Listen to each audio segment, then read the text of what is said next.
Olá, pessoal, alunos e alunas dos sextos anos. Hoje é a nossa aula 9, tá? De História, referente à semana 20 a 24 de julho. Eu sou a professora Luciana, todo mundo já me conhece, né? E hoje nós vamos falar mais um pouquinho, né, sobre os astecas, os maias e os incas. Vamos considerar essa a parte 2 da nossa aula, tá? Vamos começar aqui, pessoal, né, com um folder que eu coloquei aqui para vocês, com os principais símbolos, digamos assim, dos povos pré-colombianos, que são os maias, os astecas e os incas. Por que nós chamamos esses três povos de pré-colombianos? Porque o prefixo pré significa antes, tá? E colombiano é o adjetivo que se refere a Cristóvão Colombo, que foi um dos primeiros europeus, né? Aliás, o primeiro europeu a chegar na América lá em 1492. Então, esses povos são pré-colombianos porque eles já viviam, já habitavam na América há muitos séculos antes da chegada de Colombo. Por isso que se chamam pré-colombianos, tá? Haviam cerca de 50 milhões de pessoas vivendo no continente americano na ocasião da chegada de Cristóvão Colombo. Por que a gente destaca os maias, os astecas e os incas? Porque além deles serem sociedades hierarquizadas, o nível de desenvolvimento tecnológico que eles tinham era muito avançado, tá? Tão avançado que até os próprios espanhóis ficaram tipo assim, abismados, né? Quando viram o nível de desenvolvimento que estavam essa galera aí. Vamos começar pelos maias. Olha só, os maias, eles se desenvolveram, né, por volta do ano 1100 antes de Cristo, lá na província de Yucatán, que fica na América Central, tá? Essa região hoje corresponde aos países Honduras, Guatemala, El Salvador e Belize, e um pedacinho ali do sul do México também foi ocupado pelos maias, tá? Os maias construíram e mantiveram cidades lá na península de Yucatán por mais de 2000 anos, pessoal. Até que por volta do século X, né, por volta do ano 900, essas cidades começaram a declinar, tá? Nós não sabemos ao certo o motivo do declínio dessas cidades. Pode ter sido por guerras, pode ter sido por mudanças climáticas, como estiagem, mas o fato é que quando as cidades espanholas começaram a declinar, maias, perdão, aí por volta do ano 900, quando os espanhóis chegaram, né, as cidades-estado maias, elas já não eram mega poderosas, porém, os povos maias ainda habitavam a região, só que eles estavam enfraquecidos, tá? Então, olha só. As cidades maias, elas não formavam, né, um império. Essa é a grande, eu vou falar várias vezes durante a aula, eu espero que vocês guardem aí, ó. A grande diferença dos maias para os astecas e os incas é que os maias não formaram um império, tá? Convencionou-se chamar a divisão política dos maias de cidade-estado, tá? Porque cada uma delas tinha suas próprias leis, seu próprio governante.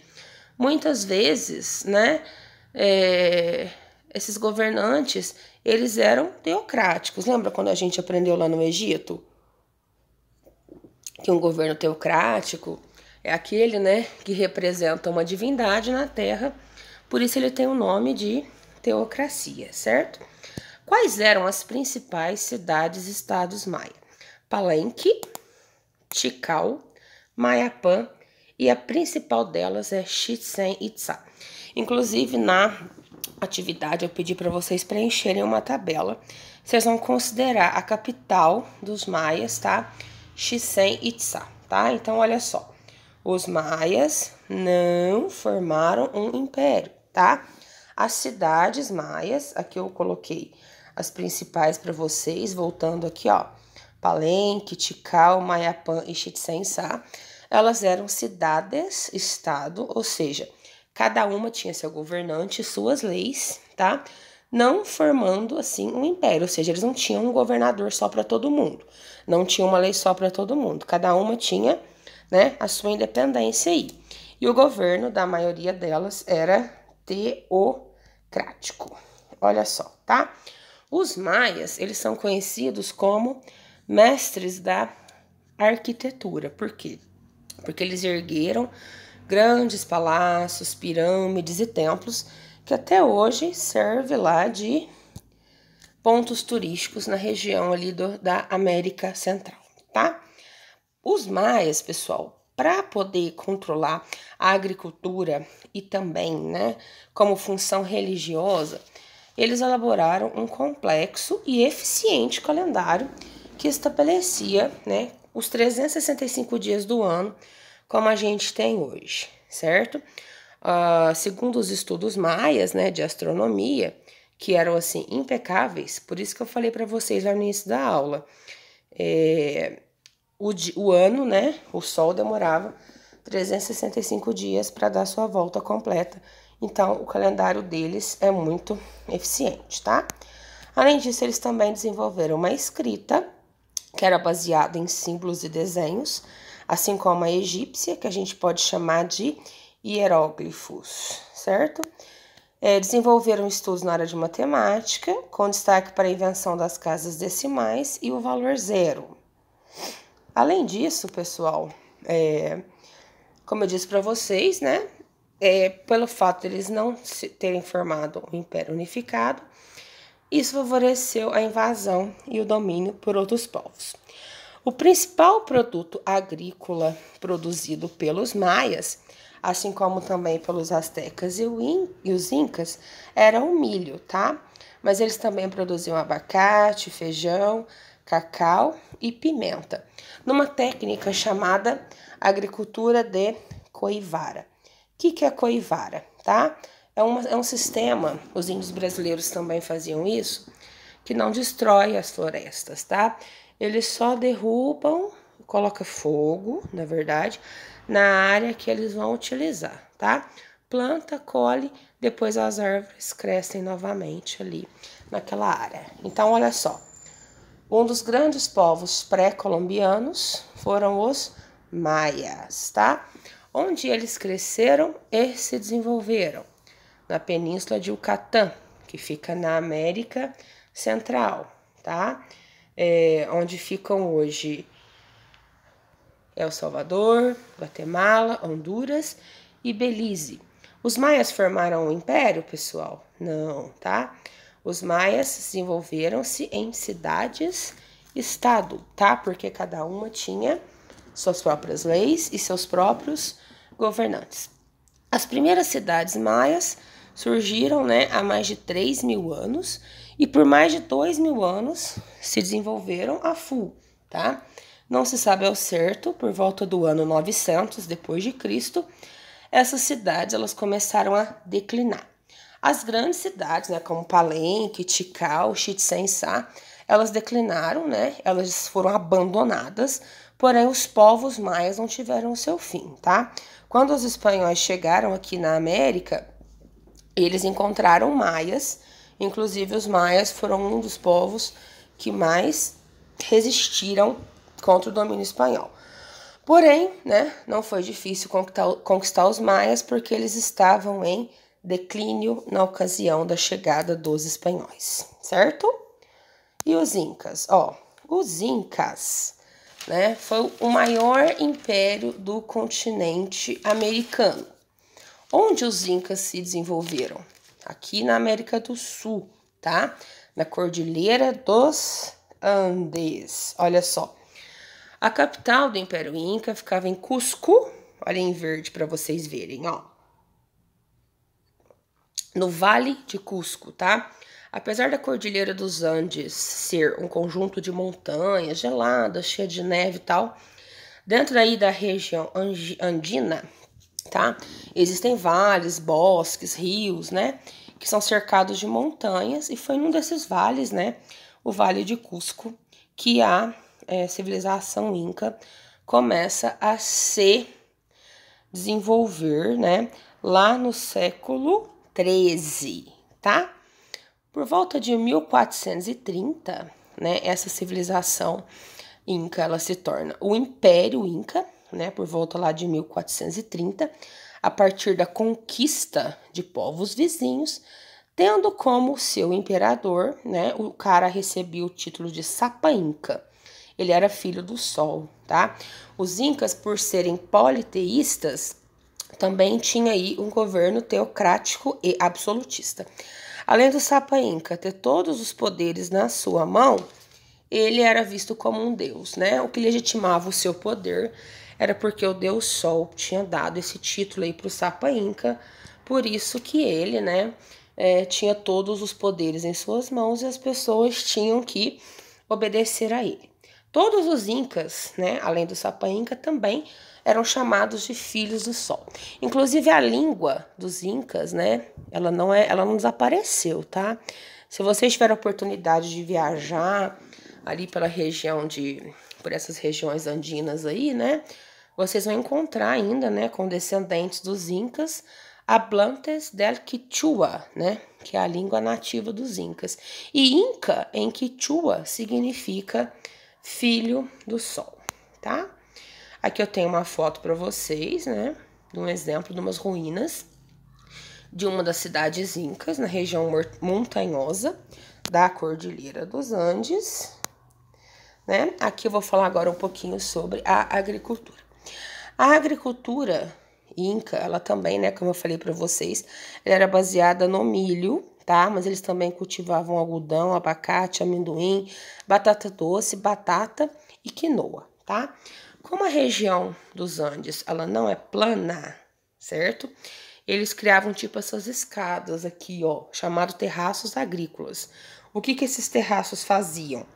Eles conseguiam reter, né, a água dos rios de modo a não inundar, né, as raízes da plantação e a também não deixar, né, essas raízes morrerem secas. Então, esse sistema aí dos terraços agrícolas, ele é tão eficiente que ele é utilizado aí até hoje, lá na região dos Andes, da Cordilheira dos Andes, tá?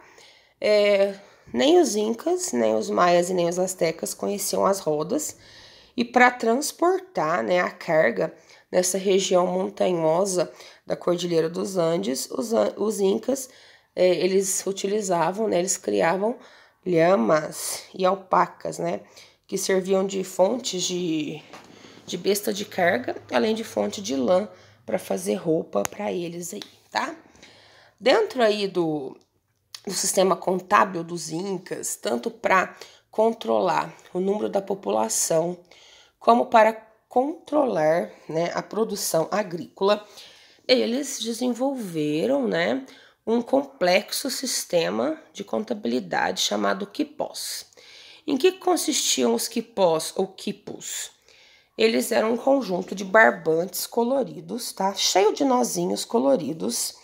E o que esses nós significavam? Cada nó, cada cor significava uma coisa. Número de mulheres da aldeia, número de crianças, número de lamas, número de homens que podem trabalhar, número de homens que não podem trabalhar, número de cereais, quantidade de cereais que tem na reserva. Então, era tipo um controle de contabilidade nos quipos.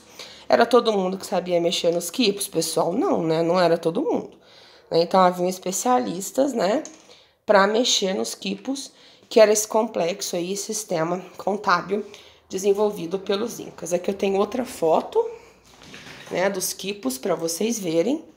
E ele foi desenvolvido, esse sistema, para controlar, né, tanto a produção agrícola, como para controlar o trabalho dos camponeses. Como eu falei para vocês, a sociedade inca, ela era uma sociedade hierarquizada, né, que tinha o imperador lá, o bonzão, né, o Sapa Inca, o bonzão da boca, e os camponeses era quem mais sofria nessa sociedade. Por quê? Porque além de trabalhar, né, para o seu próprio sustento e para pagar os impostos, né, que o imperador cobrava, eles tinham dois tipos de trabalho compulsório para fazer. O que é compulsório? Obrigatório.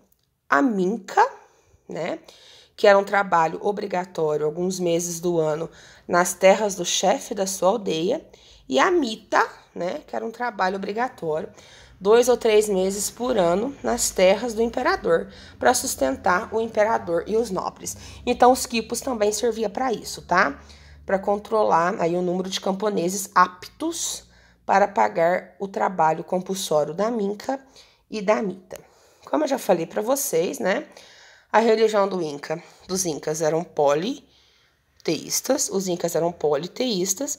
O seu principal deus era o sol, né? Que na religião inca é Inti.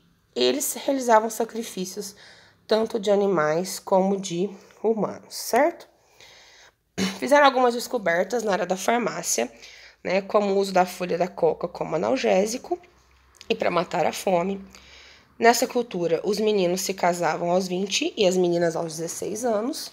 Faziam 2 filas, né? Olha, uma coisa impensável para 2020, né? Faziam 2 filas, meninas de um lado, meninos do outro, e um funcionário ia casando aí, eles meio que por comboio, digamos assim, né? Os incas, né, eles acreditavam na reencarnação, né? Em Quichua tinha uma regra: ama sua, ama lúdia, ama cheia, que significa não roube, não minta, não seja preguiçoso, né? Que quando morressem ia viver no calor do sol, enquanto os obedientes passariam os dias internamente na terra fria. Além disso, os incas praticavam o processo de mumificação, principalmente nas pessoas mais importantes da sociedade. Os artesãos incas, eles eram muito especialistas e muito importantes, né?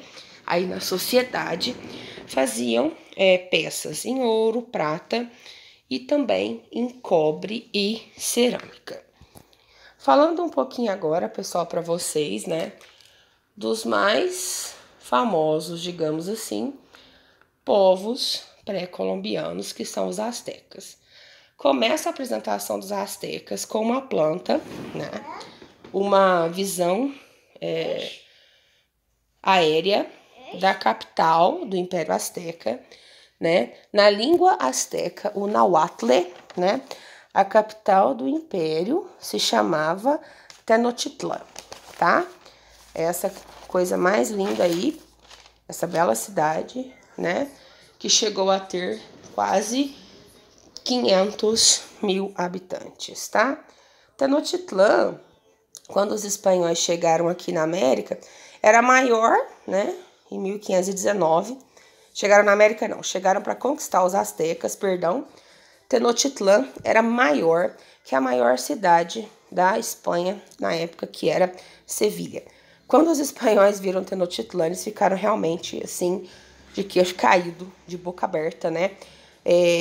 O Hernán Cortés, que foi o conquistador que chegou aqui na América para tentar conquistar os astecas, ele já tinha ouvido falar, né, da presença, da existência deste império, mas quando ele viu a organização, o tamanho, a magnitude de Tenochtitlan, ele ficou realmente de queixo caído.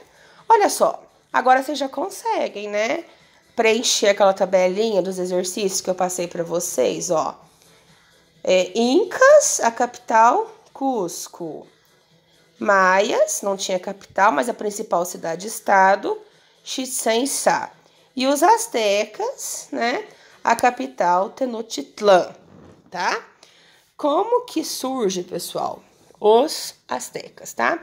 Por volta do século XIV, né? Um povo da etnia Nahuá, por isso que o idioma dos astecas é o Nahuatl, perdão, né? Surgiu ali, né? Na Vale do Lago Texcoco, onde hoje fica a capital do México, né? A cidade do México. Surgiu ali, né? E fez alianças, esses mexicas, por isso que o nome é México, tá? Porque o povo que deu origem ao país, os mexicas. Esses astecas não eram muito fortes na época, ali no século XIV, mas eles fizeram, né, alianças militares com o povo Tlacopan e com o povo Texcoco, tá? Ao fazer essas alianças militares, os astecas ou mexicas formaram a Confederação Azteca.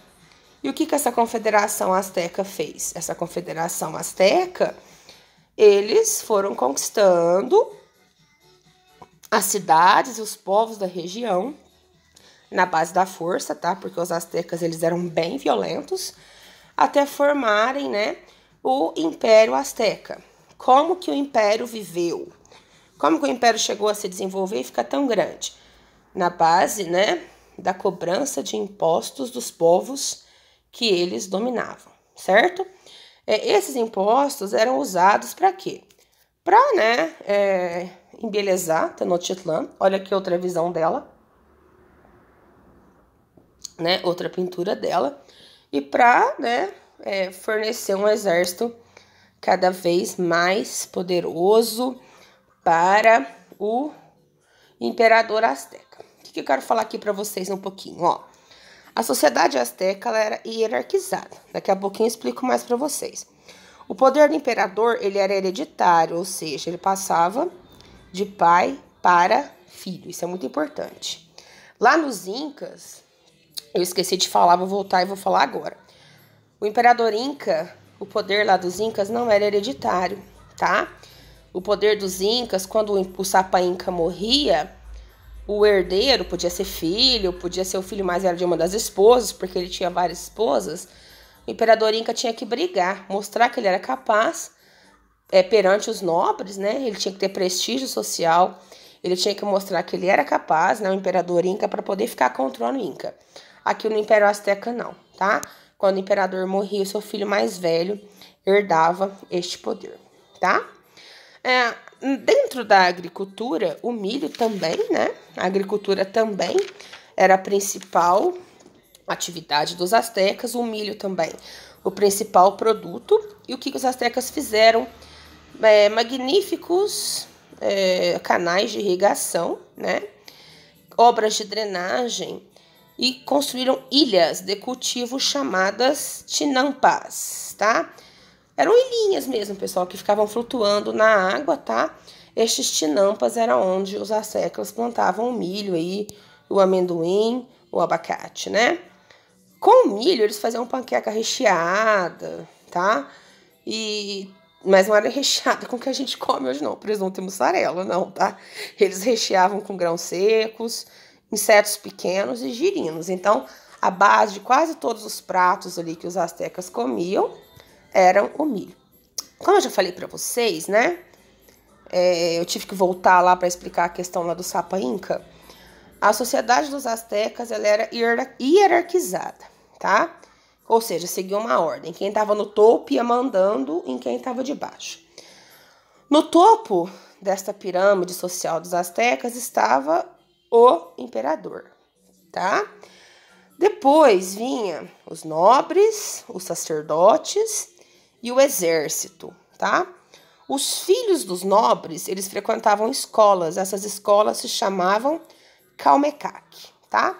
E os comerciantes, eles ganharam uma importante função social, um importante prestígio dentro da sociedade asteca, porque quando eles viajavam, né, para buscar produto, eles traziam informação para o imperador sobre os povos que o imperador pretendia dominar, né? Então, o imperador, ele acabou aí dando prestígio para os comerciantes, certo?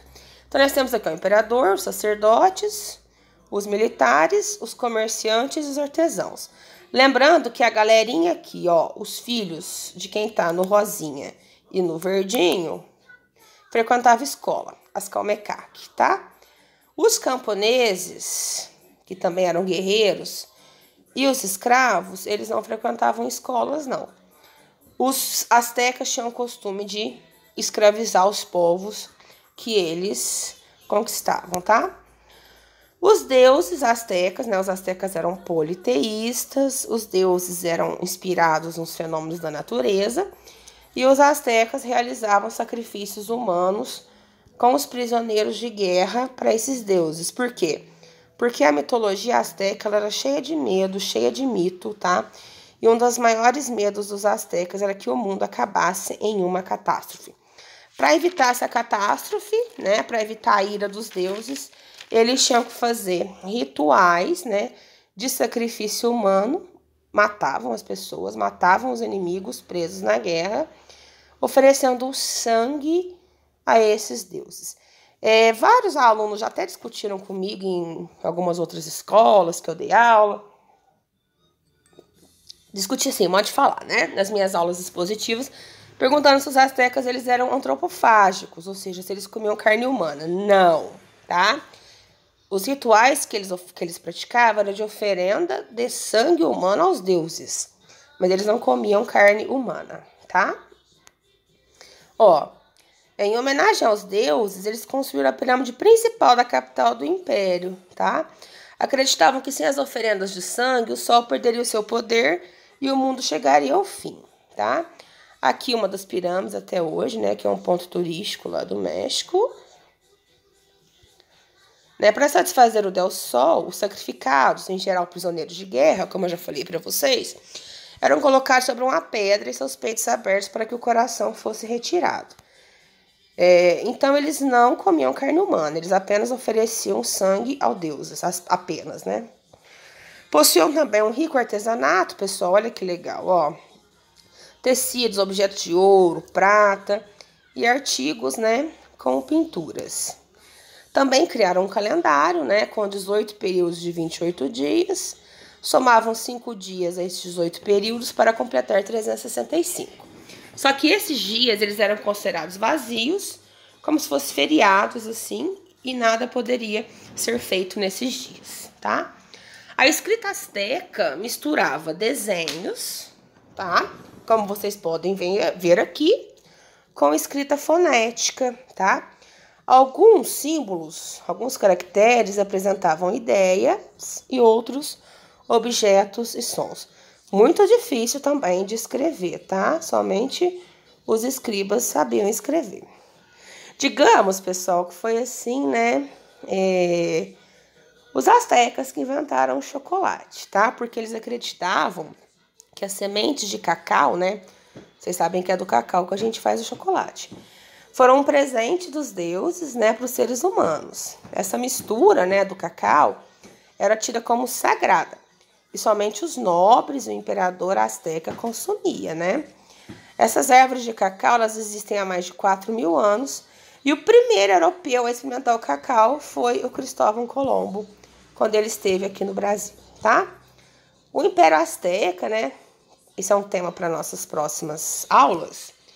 Ele começou a ser destruído em 1519, a partir do momento, né, que um aventureiro, um conquistador espanhol chamado Hernán Cortés, ele chega aqui, né, na América, no Império Azteca, com armas de fogo, cavalo, homens, enfim, coisas que os astecas não tinham, e acaba conquistando esse povo, né? Por isso que hoje no México fala espanhol, porque o México foi conquistado pela Espanha. Pessoal, eu espero conseguir aprofundar com vocês, né? A aula ficou meio longa. Eu espero conseguir aprofundar com vocês na quinta-feira esse tema, tá? Um abraço, galera!